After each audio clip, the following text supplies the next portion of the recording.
Hello hello hello नमस्ते साथीहरू। आज सन्ध्याकालीन बसाइमा तपाईहरुमा एउटा सानो कथा लिएर आएको छु। सम्पूर्ण साथीहरूले सुनेर साथ दिनुहोला र तपाईको प्रतिक्रिया कमेन्टमा शेयर गर्नुहोला। राम्रो लागे सबै साथीहरूले एक एक शेयर गरेर साथ दिनुहोला।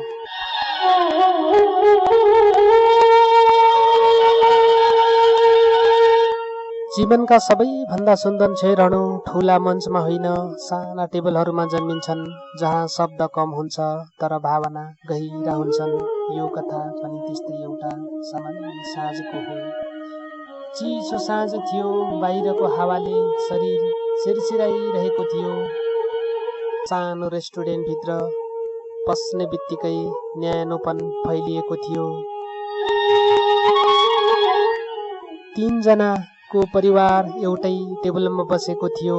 आज कुनै विशेष दिन थिएन, तर मनले यसलाई विशेष बनाइरहेको थियो।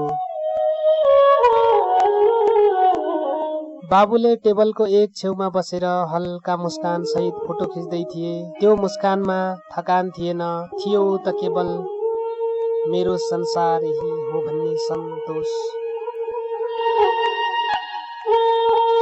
आमा रातो टोपीमा सजिएकी, मोबाइल हातमा भए पनि ध्यान भने बच्चामै थियो। उनको शान्त अनुहारले परिवारप्रतिको भरोसा र माया बोलिरहेको थियो। बीचमा सानी छोरी आफ्नै संसारमा रमाउँदै, चम्चाले खाना चलाउँदै, उसले कहिले आमातिर हेर्थी, कहिले बाबुतिर। उसको हरेक सानो हाउभाइले टेबल वरिपरि जीवन थपिरहेको थियो।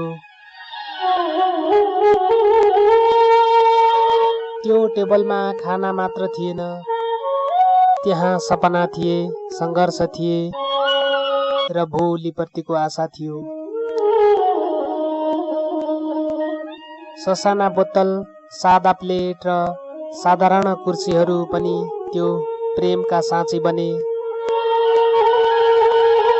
त्यो साँझ कुनै ठूलो प्रतिज्ञा गरिएन, न त भविष्यका ठूला योजना बोले, तर मनमै सबै कुरा तय भयो।